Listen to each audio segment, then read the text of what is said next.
आज हम इस वीडियो के माध्यम से सुनने जा रहे हैं करवा चौथ के व्रत की कथा, जो कि महिलाओं के लिए बहुत ही श्रेष्ठ व्रत माना गया है। यह व्रत सुहागन स्त्रियों के लिए विशेष मान्य रहता है। हमारी भारतीय संस्कृति में, हमारी भारतीय परंपरा का सुहागिन महिलाओं के लिए यह सर्वोत्तम व्रत है, जो कि हर सुहागिन स्त्री व्रत को किया करती है। इसलिए यह व्रत करने से अपने पति के लंबी उम्र की कामना करते हुए भारतीय महिलाएं इस व्रत को करती हैं। और अब तो यह व्रत धीरे धीरे संपूर्ण विश्व में भी किया जा रहा है, क्योंकि इस व्रत का प्रभाव सब लोग जानते हैं। भारतीय संस्कृति दुनिया में अब मानी जाने लगी है। भारत की संस्कृतियों को अब विश्व भर के लोग पूजने लगे हैं, अपने जीवन में अपनाने लगे हैं, क्योंकि भारत देश और भारत की जो संस्कृतियां हैं वह अति धन्य है। धन्य ही भारत देशो अस्माकम संस्कृति।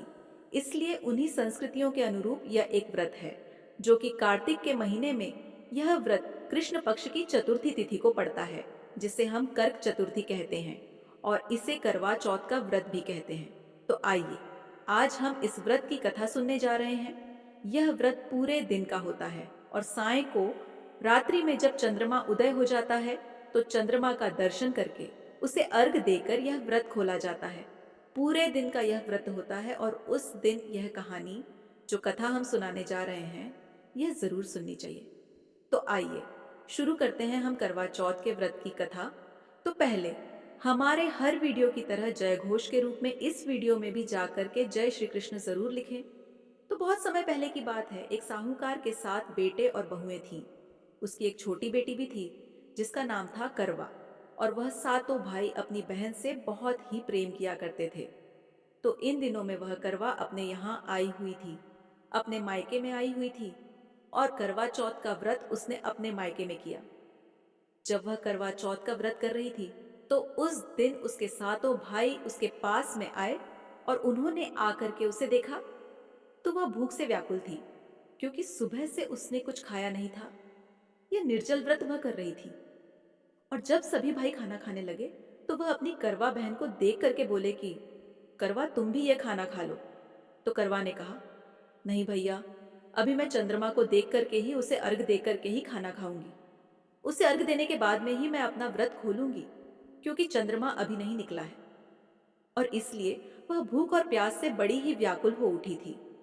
यह जब उसके भाइयों ने देखा, तो उन भाइयों में जो सबसे छोटा वाला भाई करवा का था, उससे अपनी बहन की यह हालत देखी नहीं गई और उसने दूर पीपल के पेड़ पर एक दीपक जला करके रख दिया और आगे एक छलनी लगा दी।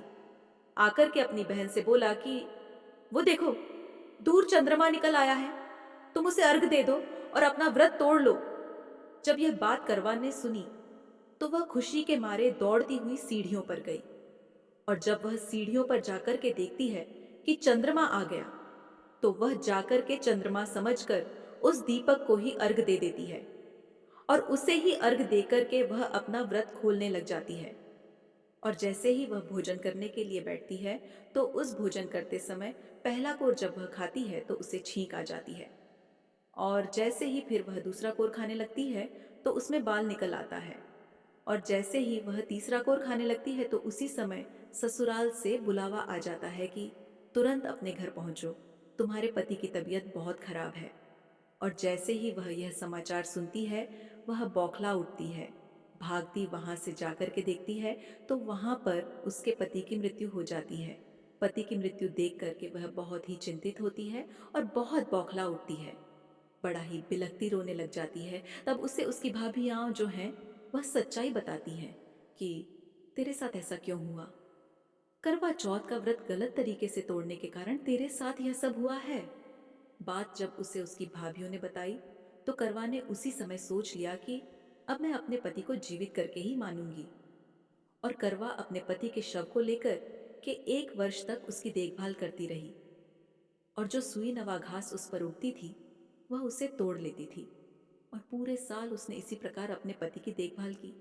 और जैसे ही अगली बार फिर करवा चौथ आया, तो उसकी सभी भाभियां करवा चौथ का व्रत रखती हैं।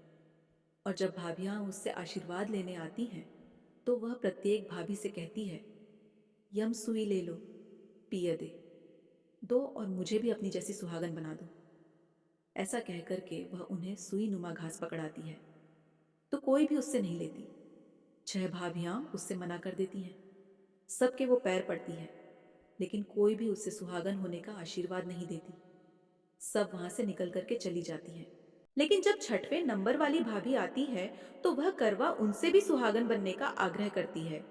लेकिन वह भाभी टालमटोल करने लग जाती है। तो वह बहुत ही जिद करने लग जाती है अपनी भाभी के आगे, करवा, और रोने लग जाती है। गिड़गिड़ा कर कहती है, मुझे भी अपने जैसी सुहागन बना दो। तब वह कहती है, हम यह सब नहीं कर सकती हैं, क्योंकि तुम्हारे सबसे छोटे वाले भैया के द्वारा ही तुम्हारा व्रत तोड़ा गया था। इसलिए जो तुम्हारे सबसे छोटे भाई की पत्नी, यानी तुम्हारी सबसे छोटी भाभी है, वही यह सब कर सकती है। इसलिए जब वह आए तो तुम उसके पैर पकड़ लेना, और जब तक वह तुम्हारे पति को जिंदा न कर दे, उसे छोड़ना मत। और ऐसा कह के वह चली जाती है। तब सबसे अंत में जब छोटी वाली भाभी उसकी आती है, तो वह करवा उनसे भी सुहागन बनने का आग्रह करती है। लेकिन वह भाभी टालमटोल करने लग जाती है। तो वह बहुत ही जिद करने लग जाती है अपनी भाभी के आगे, और रोने लग जाती है।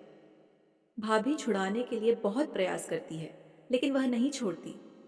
करवा की जो पति भक्ति देख करके भाभी का हृदय भी पसीज जाता है कि ऐसी पतिव्रता, पति को स्नेह प्रेम करने वाली स्त्री कहाँ है।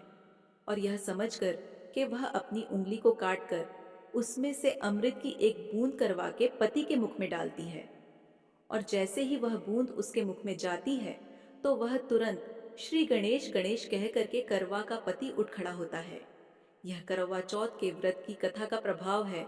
करवा चौथ के व्रत करने का प्रभाव है, जिसके प्रभाव से करवा के पति की मृत्यु के बाद भी वह पुनः जीवित हो गया। इसलिए यह करवा चौथ का व्रत महिलाएं, सुहागिन स्त्रियां करती हैं, जिससे उनके पति की लंबी आयु होती है। यह कर्क चतुर्थी का व्रत जो है, इसे करवा चौथ कहा जाने लगा। यह व्रत महिलाओं के लिए सर्वश्रेष्ठ है। यह व्रत सुहागिन माताओं के लिए, महिलाओं के लिए सर्वश्रेष्ठ व्रत है। इसलिए यह व्रत सुहागिन महिलाओं को करना चाहिए।